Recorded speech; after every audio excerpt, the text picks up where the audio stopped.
Asansol railway अस्पताल में इलाज के दौरान एक मरीज की मौत के बाद परिजनों ने अस्पताल प्रशासन पर लापरवाही का आरोप लगाते हुए भारी हंगामा किया है। बता दें कि मृतक के बेटे मोहम्मद सरफराज अंसारी ने जानकारी दी कि उनके पिता को ब्रेन स्ट्रोक हुआ था, जिसके बाद उन्हें तुरंत अस्पताल लाया गया। इलाज सही ढंग से चल रहा था और उनकी हालत में भी काफी सुधार था, लेकिन बाद में सिटी स्कैन के लिए उन्हें भगत सिंह मोड़ स्थित एक पैथोलॉजी केंद्र ले जाया गया। सरफराज के मुताबिक स्कैन के बाद वापस अस्पताल लौटने के बाद एक व्यक्ति ने आकर उनके पिता को इंजेक्शन लगाया। सरफराज अंसारी का कहना है कि इंजेक्शन लगते ही उनके पिता की तबीयत अचानक बिगड़ने लगी और उनकी मौत हो गई। जब परिवार ने इंजेक्शन लगाने वाले व्यक्ति से दवा के बारे में पूछा तो उसने बताया कि वह एंटीबायोटिक था। वहीं अस्पताल प्रशासन से पूछताछ करने पर पता चला कि स्टाफ की कमी के कारण प्रशिक्षित नर्सों के बजाय पास आउट छात्रों को ड्यूटी पर रखा जाता है। सूत्रों से मिली जानकारी के मुताबिक परिवार वालों का आरोप है कि जब 3 घंटे बाद अस्पताल प्रशासन ने उस व्यक्ति को उनके सामने पेश किया तो उसने बताया कि उसने मोनोसेफ इंजेक्शन दिया था। हालांकि परिवार का कहना है कि उनके पास मौजूद इंजेक्शन की एम्प्यूल पर मोनोसेफ का जिक्र भी नहीं है, जिससे उन्हें संदेह हुआ कि दवा गलत दी गई है। वहीं सरफराज अंसारी ने सवाल उठाया कि जब वहां 3 नर्सें मौजूद थी तो किसी अन्य व्यक्ति को इंजेक्शन लगाने की जरूरत क्यों पड़ी। उन्होंने इस घटना को घोर लापरवाही करार देते हुए दोषियों के खिलाफ सख्त कार्यवाही की मांग की है। मोनोसेफ था तो मोनोसेफ है, कहीं लिखा हुआ साला और यहां बात मार के चूर दे।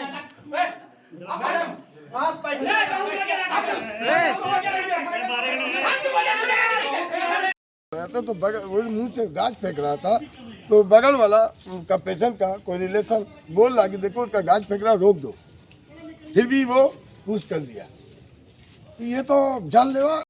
हम थे, मेरे फादर थे और सब कोई था। अभी मेरा दादा इंतकाल कर गए, वो गलत एक इंजेक्शन देने की वजह से, तो हम लोग उसको लेके प्रोटेस्ट कर रहे थे। हम लोग गए सीएमओ ऑफिस में, हम थे, मेरे फादर थे और सब मेरे रिलेटिव्स ही थे। तो हम लोग का ये डिमांड था कि उस लड़के जो इंजेक्शन दिया है उसको हाजिर करने के लिए। तो जब वो आया तो हम लोग जब उससे इंजेक्शन का नाम पूछे कि भैया इंजेक्शन क्या दिए थे, बल्कि उसका पूरा एम्प्यूल हम लोग के पास था। वो मेरे पास पूरा वीडियो, हम आपको वीडियो दिखा सकते हैं। वो वहाँ पे मेरे को बोला है कि मोनोसेफ दिए, बल्कि वो पूरा एम्प्यूल में मोनोसेफ का कहीं। यहाँ पर आरपीएफ आया, डबल स्टार आरपीएफ के पूरे टीम थे। हम लोगों ने डिमांड किया कि कौन लड़का इंजेक्शन दिया, आप मेरे को दिखलाइए। भैया अगर आप कहीं जाते हैं, अगर आप रेलवे में एडमिट होते हैं, एक फिंगरप्रिंट होता है, एक मैनुअली सिग्नेचर होता है, ठीक है। मैनुअली सिग्नेचर में आप पूरा का रजिस्टर आप उसका मांगिए। रजिस्टर में सब जगह लिखा हुआ है, डेट बाय डेट, एकदम रजिस्टर का अंदर। फिर किस बिना पे एक पुर्जा टाइप में निकाल के उसमें सैटरडे 21 तारीख डेट लिख के उसको पिनअप करके आप किस वजह कर आप दिखलाए। पहला भूल यहाँ पर यही हुआ इन लोगों से, ठीक है। दूसरा भूल, जब इंजेक्शन का नाम पूछा गया लड़के से, इंजेक्शन का नाम नहीं बताया, दूसरा नाम बताया, ठीक है। हमने पूछा कि सर आप यहाँ के अधिकारी है कि नहीं है, रेलवे के स्टाफ है कि नहीं है। रेलवे वाले ने बोला कि हम जितने भी यहाँ पर आए हैं पास आउट हो के आए। वो कैसा पास आउट भाई कि आप दवा। आसनसोल से बिजू मंडल की रिपोर्ट, पीवीटीवी न्यूज। नियमित अपडेट एवं दुनिया भर की ताज़ा खबरों के लिए हमारे फेसबुक पेज को फॉलो एवं यूट्यूब चैनल को सब्सक्राइब करें। कल्याणी थाना क्षेत्र के घोरागाछ इलाके में देर रात करीब 12 बजे गैस बैलून के सिलेंडर में हुए विस्फोट से एक महिला की मौत हो गई, जबकि 3 अन्य घायल हो गए हैं। स्थानीय सूत्रों से मिली जानकारी के मुताबिक मृतका की पहचान 24 वर्षीय मुस्कान मंडल के रूप में की गई है। बता दें कि घोरागाछ स्कूल के मैदान में एक सभा चल रही थी। वहीं एक स्थानीय क्लब के पास गैस गुब्बारे की दुकान लगी थी, जहाँ गुब्बारे बेचे जा रहे थे। इसी दौरान अचानक एक सिलेंडर फट गया, जिससे 4 लोग गंभीर रूप से घायल हो गए। वहीं घायलों को कल्याणी जेएनएम मेडिकल कॉलेज अस्पताल ले जाया गया, लेकिन रास्ते में ही मुस्कान मंडल की मृत्यु हो गई। वहीं घायलों में एक गुब्बारा विक्रेता भी शामिल है। इस घटना से पूरे क्षेत्र में शोक की लहर दौड़ गई है। वहीं दूसरी ओर कल्याणी थाना पुलिस मामले की जांच कर रहे हैं। আর ওকে জিজ্ঞাসা করলাম যে কোথায় পেয়েছো ফোনটা, তো বলি সুমারে পড়ে পেয়েছি। তখন আমি ওকে খুঁজতে গেছি, খুঁজে পাইনি। তারপর আমার ছেলেকে ফোন করছি, আমার ছেলেও জানে না, আমি ওকে খুঁজতে গেছি, খুঁজে পাচ্ছি না। তখন সবাই বলছে যে এরকম একটা বউ গোলাপি কালার সালোয়ার কামিজ পরে হিজাব পরে ছিল। আমি তখন বলছি যে আমার মুস্কান ওই, তখনই আমি জানতে পেরেছি। মানে কি কিছু গ্যাস গ্যাস ফ্যাস কিছু বেলুন ফেলুন ব্লাস্ট হয়েছে? হ্যাঁ, ওখানে বলছিল নাকি, ওখানে নাকি বেলুন কিনতে গেছিল না কি করছিল আমি জানি না ঠিক, আমি তো যাইনি। মানে বেলুন কিনতে গিয়ে হ্যাঁ, বেলুন কিনতে গিয়ে কি হয়েছে? ওখানে বেলুন কিনতে গিয়ে বাস্ট হয়ে গেছে। মানে সিলিন্ডার, হ্যাঁ মানে বেলুনের যে হ্যাঁ, সিলিন্ডার হ্যাঁ, হ্যাঁ, সেই সিলিন্ডার ব্লাস্ট করেছে। হ্যাঁ। মোট কতজনের ক্ষতি হয়েছে কি জানেন? আমি তো জানি না, আমি তো আর যাইনি। এই যিনি আপনার বৌমা তার নাম কি? মুস্কান মণ্ডল। আনুমানিক বয়স কত? বয়স কত? 21-22 এরকমই হবে। 21-22 বছর। তিনি কি ভালো আছেন এখন না? আমি জানি না কিছু, আমি খবর পাইনি। কি শুনতে পারলেন? মহিলার নাম জানা গেছে কিছু? না, আমি এখনো পর্যন্ত বউটার নাম জানি না। হ্যাঁ, হাসপাতালে গেছিলেন? হ্যাঁ, হাসপাতালে আমি গেছিলাম, গিয়ে দেখলাম যে বউটা মানে মারা গেছে। আর দুজন এমসে ভর্তি ছিল, ওদেরকে রেফার করেছে, একটা জেএনএম আর একটা হচ্ছে কলকাতা পিজি হসপিটাল। হ্যাঁ, এই হচ্ছে ব্যাপার। টোটাল টোটাল চারজন। মোট চারজন। এখন এমনি পরিস্থিতি, এলাকার পরিস্থিতি কেমন আছে? এলাকার পরিস্থিতি দেখো, রাত্রে সব শান্ত হয়ে আছে। এখন মর্মান্তিক ব্যাপার, এটা একটা দুর্ঘটনা, শোকের ছায়া নেমে এসেছে। চোখের ছায়া নেমে এসছে এলাকায়। আপনি হসপিটালে গেছিলেন? হ্যাঁ, আমি হসপিটালে গেছিলাম, হসপিটাল থেকে জাস্ট আসলাম। মহিলার বয়স কত হবে আনুমানিক? 25-26 হবে আর কি। 25-26। আপনার নাম পরিচয়? কুতুবুদ্দিন মণ্ডল, এলাকাবাসী। এলাকা। Bureau report PVTV news. नियमित अपडेट एवं दुनिया भर की ताज़ा खबरों के लिए हमारे फेसबुक पेज को फॉलो एवं यूट्यूब चैनल को सब्सक्राइब करें। लंदन के युवक ऑस्कर साइकिल से विश्व भ्रमण पर निकले हैं और हाल ही में नेपाल होते हुए भारत में उन्होंने प्रवेश किया। इस दौरान उन्होंने भारत के लोगों की प्रकृति के प्रति आस्था की सराहना की और कहा कि यहाँ के लोग प्रकृति के उपासक हैं। बता दें कि ऑस्कर अब तक यूरोप, अफ्रीका, केन्या, केपटाउन होते हुए पाकिस्तान और ऑस्ट्रेलिया की ओर बढ़ रहे हैं और वर्तमान में वे उत्तर बंगाल से गुजर रहे हैं। जानकारी हो कि जलपाईगुड़ी से कूच बिहार के लिए रवाना हुए और इस दौरान उन्होंने अपने यात्रा अनुभव का साझा किया है। साथ ही यह भी बताया कि उन्होंने भारत में यात्रा के दौरान जंगली हाथी भी देखे हैं। इसके साथ ही जरूरत पड़ने पर उन्होंने छोटे हिंदी शब्दों का इस्तेमाल किया जिससे लोगों से संवाद करने में आसानी हो। बता दें कि उन्होंने यहाँ के लोगों की प्रशंसा की और अपने गंतव्य की ओर रवाना हुए। Where did you come from? So I'm cycling around the world on a big cargo bike.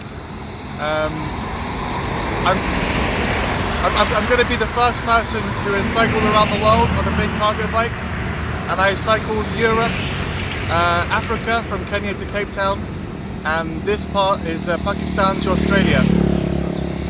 What is your name? My name is Oscar E.J. Donovan. Where did you leave from there? So today, this morning, I stayed in Jalpaiguri with a local family, and today I'm cycling to Cooch Behar. Where are you going? Cooch Behar. Coach Bihar. Yeah. How did you feel when you come in India to India? So I cycled through Nepal and I entered northeast India, and I really love it here.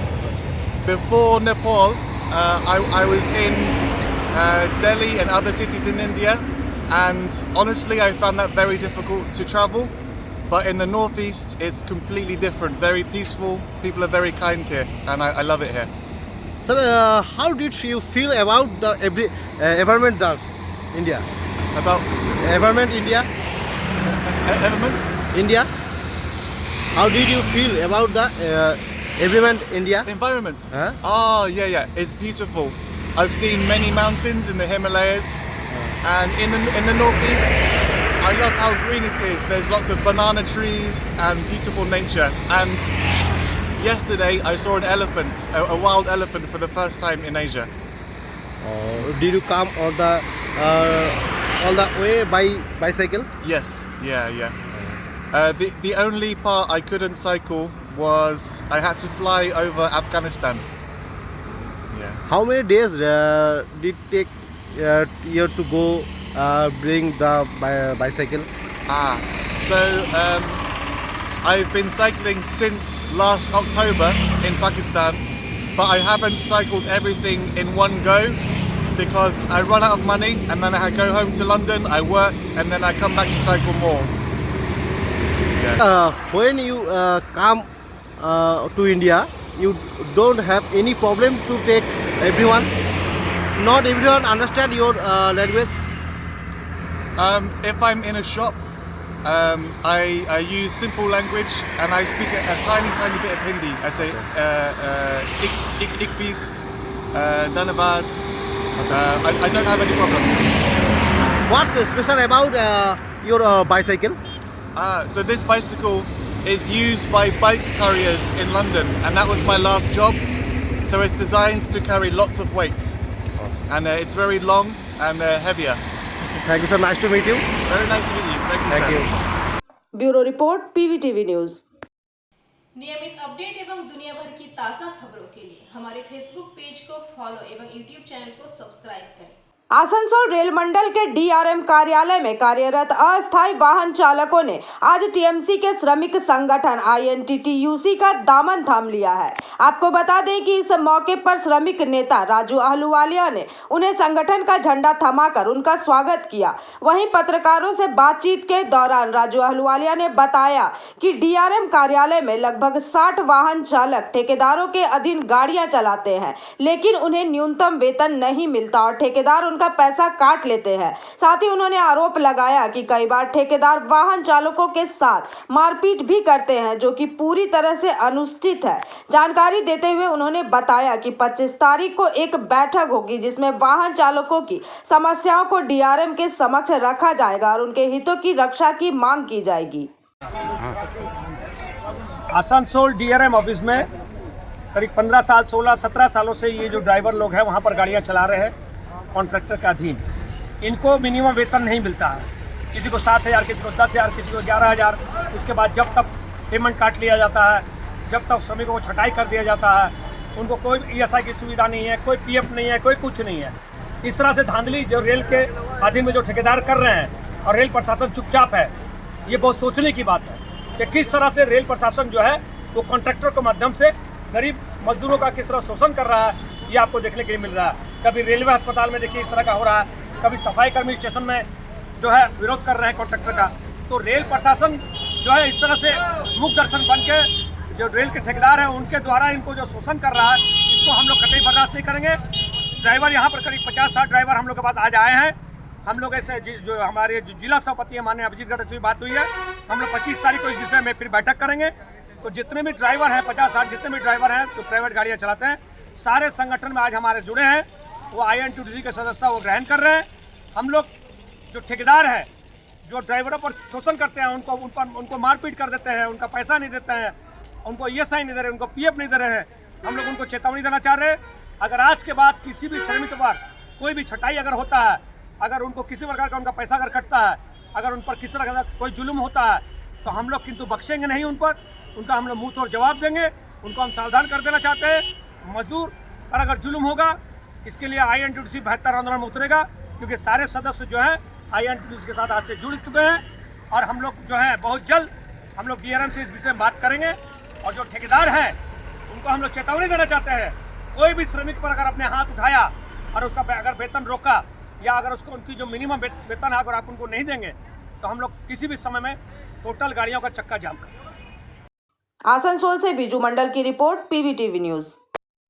नियमित update एवं दुनिया भर की ताज़ा खबरों के लिए हमारे फेसबुक पेज को फॉलो एवं यूट्यूब चैनल को सब्सक्राइब करें। संत निरंकारी मिशन द्वारा सदगुरु बाबा हरदेव सिंह जी महाराज के जन्म दिवस के अवसर पर देशव्यापी जल संरक्षण अभियान प्रोजेक्ट अमृत के तहत रानीगंज के बरदही तालाब की सफाई की गई है। बता दें कि इस कार्यक्रम में संत निरंकारी मिशन रानीगंज शाखा के सदस्य गौर भगत, जितेंद्र उपाध्याय, नवल किशोर साव, बैजनाथ साव, रमाकांत सिंह, उत्तम बर्मन सहित अन्य महिला पुरुष सदस्य उत्साहपूर्वक सफाई में शामिल हुए। एवं इस दौरान रानीगंज सिंह शाखा के मुखी दिलीप सिंह ने बताया कि गुरु माता सुदीक्षा जी के नेतृत्व में पूरे देश में 1500 से अधिक स्थानों पर यह अभियान चलाया जा रहा है। साथ ही उन्होंने जानकारी दी कि संत निरंकारी भवन में मासिक सत्संग और लंगर का भी आयोजन किया गया है एवं इस अभियान में रानीगंज बोरो कार्यालय ने भी सहयोग दिया। उन्होंने कहा कि इसके साथ ही बोरो चेयरमैन मुजम्मिल शहजादा ने सफाई कार्य के लिए सभी आवश्यक व्यवस्थाएं भी सुनिश्चित की है। उनका कहना है कि सेवा दल के सदस्यों ने भी महत्वपूर्ण योगदान दिया है। बता दें कि यह अभियान जल संरक्षण के प्रति संत निरंकारी मिशन की प्रतिबद्धता और सामुदायिक सेवा के प्रति उनके समर्पण को दर्शाता है।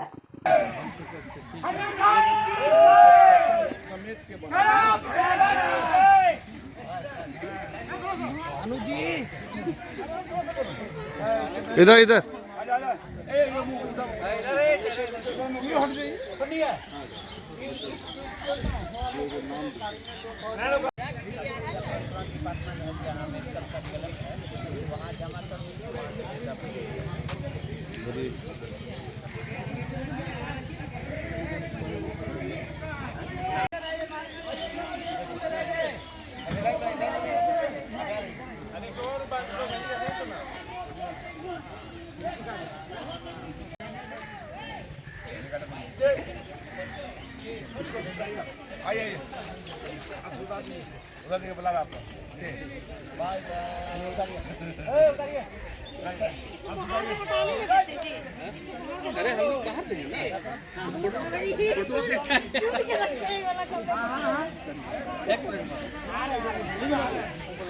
अरे अभी नहीं लगेगा, रुकिए ना।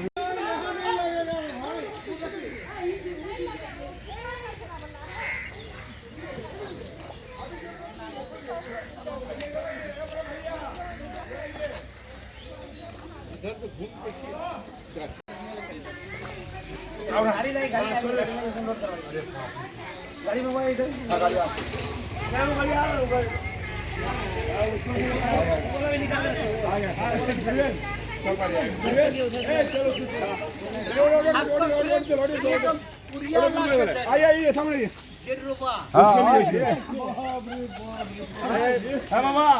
झाड़ू लगा 2-3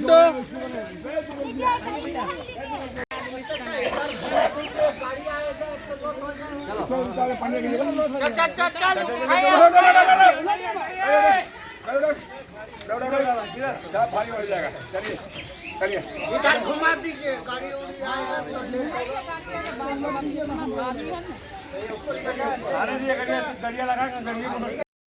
नियमित अपडेट एवं दुनिया भर की ताज़ा खबरों के लिए हमारे फेसबुक पेज को फॉलो एवं यूट्यूब चैनल को सब्सक्राइब करें। गौरबंग विश्वविद्यालय में पिछले 8 वर्षों से दीक्षांत समारोह आयोजित नहीं हुआ है, जिसके कारण उत्तीर्ण छात्रों को प्रमाण पत्र प्राप्त करने में कठिनाइयों का सामना करना पड़ रहा है। इस कारण कई छात्रों को उच्च शिक्षा और रोजगार के अवसरों में भी समस्याएं हो रही है। बता दें कि छात्रों को प्रोविजनल सर्टिफिकेट के सहारे काम चलाना पड़ रहा है, जिसकी वैधता केवल 6 महीने की होती है। इसके बाद भी उन्हें बार बार विश्वविद्यालय आकर प्रमाण पत्र प्राप्त करने के प्रयास करने पड़ रहे हैं। आपको बता दें कि छात्रों की शिकायत है कि कुलपति या रजिस्ट्रार से संपर्क करने के बावजूद कोई समाधान नहीं मिल पा रहा है। वहीं गौरबंग विश्वविद्यालय के रजिस्ट्रार विश्वजीत दास ने इस समस्या को स्वीकार करते हुए बताया कि यह राजभवन से अनुमति न मिलने के कारण हो रहा है। उनका कहना है कि राज्यपाल विश्वविद्यालयों का नियंत्रण अपने हाथ में रखना चाहते, इसलिए दीक्षांत समारोह को मंजूरी नहीं मिल रही। वहीं दूसरी ओर दीक्षांत समारोह के नाम पर करोड़ों रुपए का भ्रष्टाचार होने का आरोप लगाते हुए राज्य सरकार ने पिछले 8 वर्षों से इस आयोजन को रोक दिया है। দেখুন মানে আমি গৌরবঙ্গ বিশ্ববিদ্যালয়ে মালদা উমেন্স কলেজ থেকে গ্র্যাজুয়েশন কমপ্লিট করেছি। তারপরে গৌরবঙ্গ বিশ্ববিদ্যালয়ে আমি এখন প্রথম বর্ষের ছাত্রী। আগামী 8 বছর থেকে এখানে কনভোকেশন হচ্ছে না। লাস্ট কনভোকেশন হয়েছে 2016। তারপর থেকে মানে আমাদের অনেক সিনিয়র দাদা দিদিরা আছে যারা মানে সার্টিফিকেটের জন্য মানে বারবার প্রফেশনাল নিতে হচ্ছে, ওদের অনেক সমস্যা হচ্ছে, কারণ একটা প্রফেশনাল নিলে মানে সে এমফিল করেছে, তাহলে তারা সবাই ভীষণ উপকৃত হবে। বিশ্ববিদ্যালয় যদি এটা কর্তৃপক্ষের কাছে আমরা একাধিকবার গিয়েছিলাম সার্টিফিকেটের জন্য, তারা বলছে কনভোকেশন না হওয়ার জন্য আমরা সার্টিফিকেটগুলো দিতে পারছি না। তো সেইটা যদি কনভোকেশনটা কোনোভাবে করাতে পারে তাহলে সার্টিফিকেট পেলে প্রচুর ছাত্রছাত্রীর ভীষণভাবে উপকার হবে। কেন হচ্ছে না এই কনভোকেশন? বিশ্ববিদ্যালয়ের ভিসি বা রেজিস্ট্রারদের কাউকে জানিয়েছেন? না, আমরা একাধিকবার ওনাদের জানিয়েছি, হয়তো ওনাদের প্রশাসনিক কোনো হয়তো সমস্যা আছে বা প্রশাসনিক চাওয়া হয়েছে সার্টিফিকেট, অরিজিনাল সার্টিফিকেট নেই, তার জন্য তার পরের দিন যে ইন্টারভিউ লিস্টে যে ডাট আসছে আর নাম আসছে না আমার। তো এই যে সার্টিফিকেট নেই বলে আমাদের হাতে যোগ্যতা থেকেও যে আমরা বঞ্চিত হয়ে যাচ্ছি। আমরা তো একটা ডিগ্রি পেয়েছি না, আমরা অনার্স করেছি, এমএ করেছি, কিন্তু এই সার্টিফিকেটের জন্য আমাদের সেই যোগ্যতার কোনো দাম থাকছে না, ডিগ্রির কোনো দাম থাকছে না। তা আমাদের তো এটাই চাওয়া পাওয়া যে আমাদের যেন এই যে বিশ্ববিদ্যালয়ে প্রায় দেখছি, বিভিন্ন খবরের শিরোনামে দেখছি যে প্রায় প্রতিটি বিশ্ববিদ্যালয়ে দেখতে পাচ্ছি যে এই যে বার্ষিক এই যে সমাবর্তন অনুষ্ঠান, আমাদের প্রশাসনকে চাপে ফেলার চেষ্টা করছেন বা এমন একটা ব্যাপার তৈরি করার চেষ্টা করছেন, বিশ্ববিদ্যালয়গুলোতে একটা ব্ল্যাকমেলিংয়ের পরিবেশ তৈরি করার চেষ্টা করছেন যে বিশ্ববিদ্যালয়ের আভ্যন্তরীণ প্রশাসন যেন রাজভবন দ্বারাই কন্ট্রোলিং হয়। কিন্তু এটা মমতা বন্দ্যোপাধ্যায় বলেছেন যে বেতন দেবে রাজ্য সরকার বা রাজ্য সরকারের উচ্চশিক্ষা দপ্তরের অধীনস্থ এই সমস্ত বিশ্ববিদ্যালয়, অথচ রাজভবন থেকে মাতব্বরি করা হবে, এটা তো মানা যায় না। তো সেই কারণের জন্যই আমাদের মনে হয় যে রাজ্যপালের অনুমোদন থাকুক বা না থাকুক, মানুষ সমস্তটাই জানে 8 বছর আগে বেশ কয়েক বছর যে কনভোকেশন হয়েছিল সেগুলোতে কোটি কোটি টাকার দুর্নীতি হয়েছিল। 4-5 কোটি টাকা, 3 কোটি টাকা কোনো বছর খরচ, ব্যাপক দুর্নীতি হয়েছে। এবং সেই দুর্নীতির কারণে ইউনিভার্সিটি অ্যাডমিনিস্ট্রেশন এবং রাজ্য সরকার কনভোকেশন বন্ধ করে দিয়েছে এবং তারা আরও 8 বছর বন্ধ করে রেখেছে, কারণ কনভোকেশন হলেই দুর্নীতি হবে। কারণ দুর্নীতির জাল থেকে গৌরবঙ্গ ইউনিভার্সিটি এখনো বেরোতে পারেনি। একটা প্রান্তিক বিশ্ববিদ্যালয়, 350 কিলোমিটার দূরের বিশ্ববিদ্যালয়, আমাদের গিয়ে দেখা করতে হলে সারাদিন লেগে যায়। আমরা নির্দিষ্ট ফরম্যাটে নির্দিষ্ট জায়গায় আমরা আবেদন করেছি, তারপর আবার আরেকজন নতুন উপাচার্য এলেন, আমরা চেষ্টা করে গেছি। তবে ছাত্রছাত্রীদের সুবিধার জন্য আমাদের এক্সিকিউটিভ কাউন্সিল যেটা করেছে, প্রভিশনাল সার্টিফিকেটের ব্যবস্থা করেছে। প্রভিশনাল সার্টিফিকেট কখনোই অরিজিনাল নয়, সেটা একদমই সত্যি, কিন্তু তবু সেই ছাত্রটির বা ছাত্রীটির কাজে লাগার মতো, কাজ চালার মতো। Bureau report PVTV news. नियमित अपडेट एवं दुनिया भर की ताज़ा खबरों के लिए हमारे फेसबुक पेज को फॉलो एवं यूट्यूब चैनल को सब्सक्राइब करें। आसनसोल के सांसद शत्रुघ्न सिन्हा आज उर्दू एकेडमी भवन पहुंचे, जहां एक पुस्तक का विमोचन किया गया। बता दें कि इस अवसर पर उनके साथ आसनसोल नगर निगम के डिप्टी मेयर वसीम उल हक, पार्षद कहकशा रियाज और उर्दू एकेडमी के तमाम सदस्यगण उपस्थित रहे। वहीं इस मौके पर शत्रुघ्न सिन्हा ने कहा कि प्रत्येक भाषा को सही तरीके से विकास होना अत्यंत आवश्यक है। उन्होंने उर्दू को एक बेहद प्यारी और मीठी जबान बताते हुए कहा कि इसके विकास के लिए इस तरह के कार्यक्रमों का आयोजन भी आवश्यक है।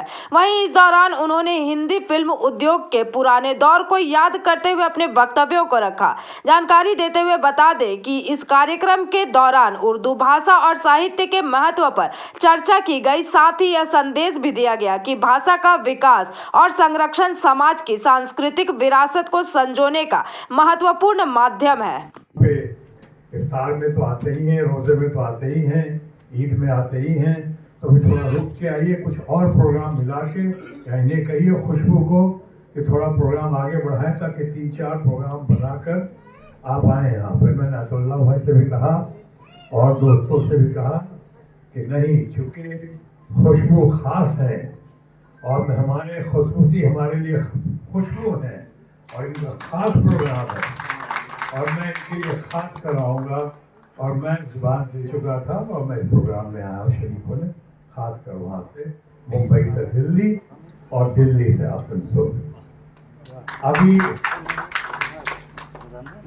ज़्यादा वक्त ना लेता होगा तो मैंने खुद याद दिलाया आपको इंडिया पाकिस्तान क्रिकेट मैच का, तो एक्साइटमेंट जाहिर है।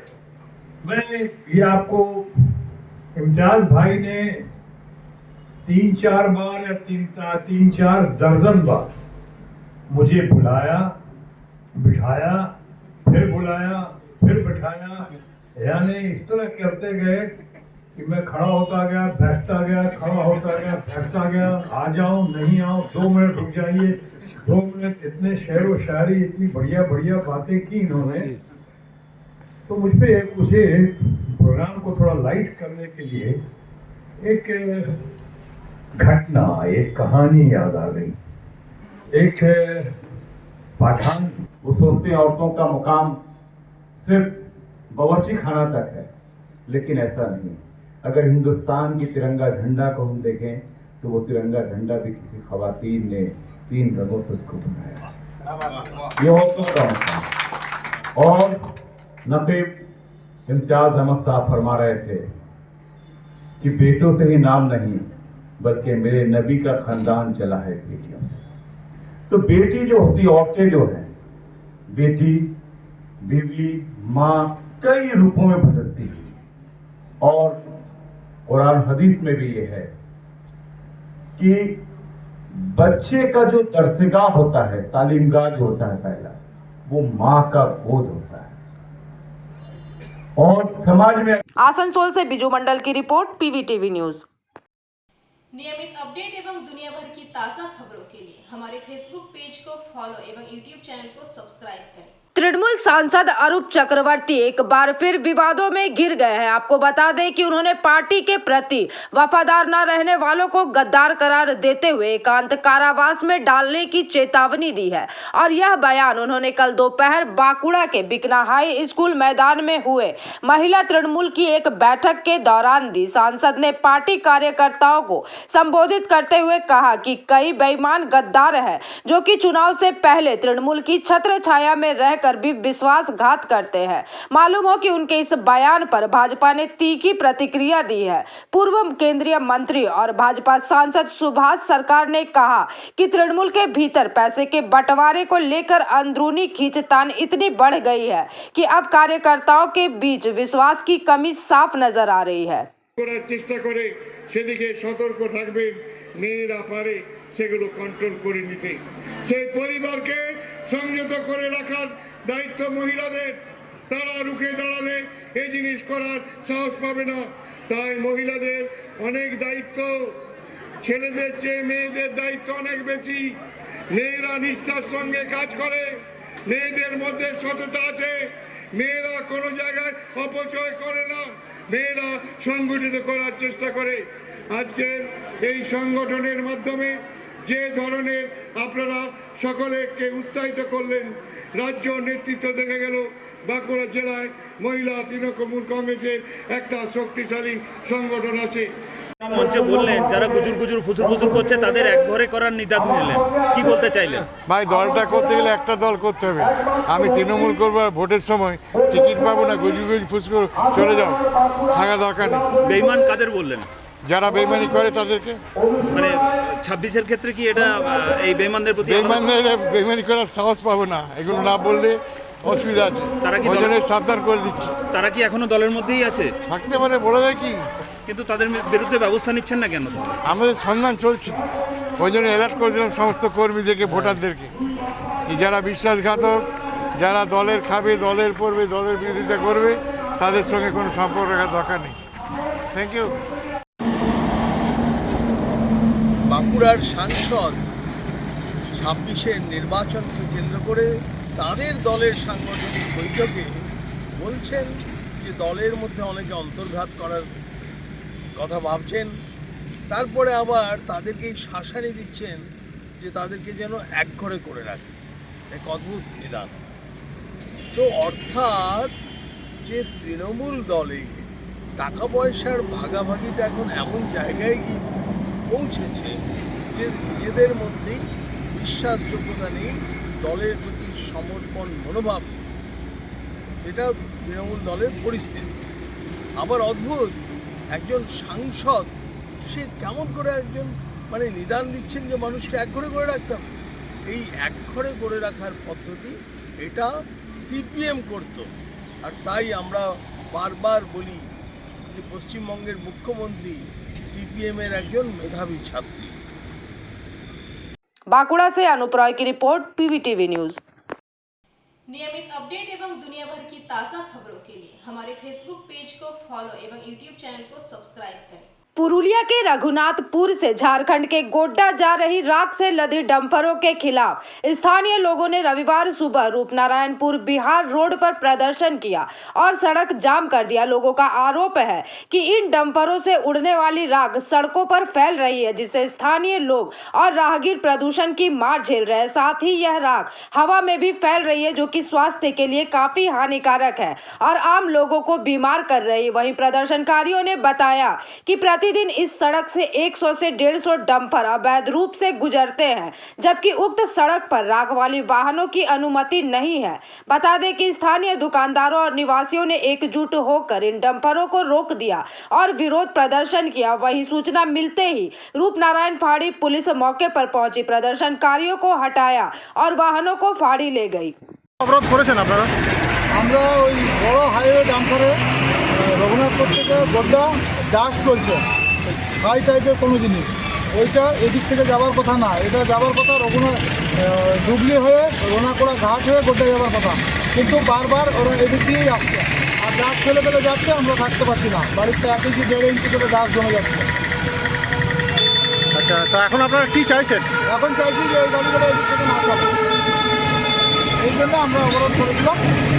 এখন আমরা গাড়িগুলোকে থানায় নিয়ে গেছে, এখন আমরা থানায় গিয়ে আলোচনা করবো। আপনার নাম? স্বপন দা। राहुल तिवारी की रिपोर्ट, PVTV न्यूज।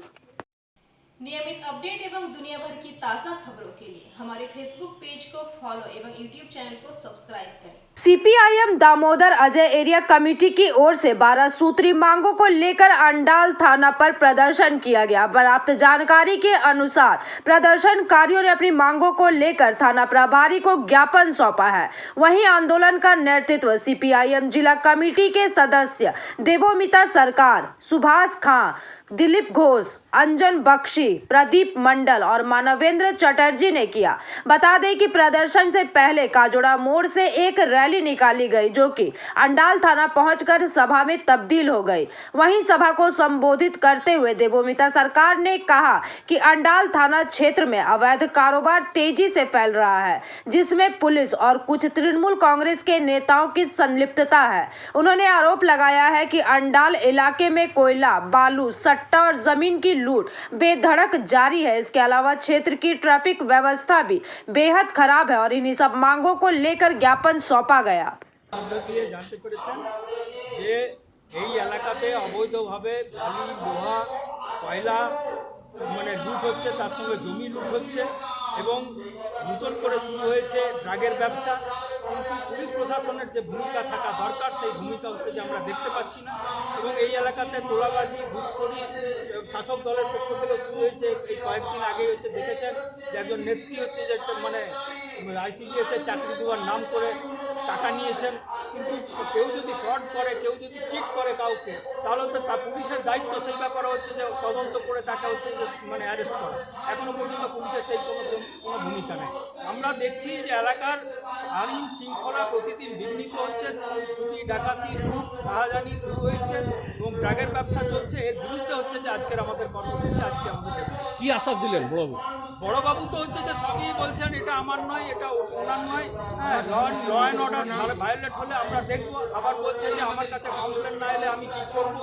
অর্থাৎ উনি কোনো দায়িত্ব নিতে মনে হচ্ছে যেন রাজি নন, কিন্তু হচ্ছে দায়ী মানে এড়িয়ে চলার চেষ্টা করছে। আমরা আজকে লিখিতভাবে ডেপুটেশনের আকারে শান্তিপূর্ণভাবে জানালাম, দায় এড়িয়ে গেলে তো চলবে না। উনি একটা কর্তব্যরত অবস্থায় আছেন, ওসির দায়িত্বে আছেন, উনি কিছু করবেন না। আর এখানে চুরি, ডাকাতি, কয়লা লুট, বালি লুট, হচ্ছে যে শিশু পাচার সমস্ত চলতে থাকবে, ড্রাগের ব্যবসা চলতে থাকবে, আর মানুষ এই এলাকার মানুষ হচ্ছে যে ভোগ করবে, এটা হতে পারে না। আমরা যদি কিছু ব্যবস্থা না নেওয়া হয়, আগামী দিনে হচ্ছে যে আমরা বৃহত্তর আন্দোলনের রাস্তায় যাব। আপনার নাম? অঞ্জন বক্স। अंडाल से मंथन पासवान की रिपोर्ट, PVTV न्यूज। नियमित अपडेट एवं दुनिया भर की ताज़ा खबरों के लिए हमारे फेसबुक पेज को फॉलो एवं यूट्यूब चैनल को सब्सक्राइब करें।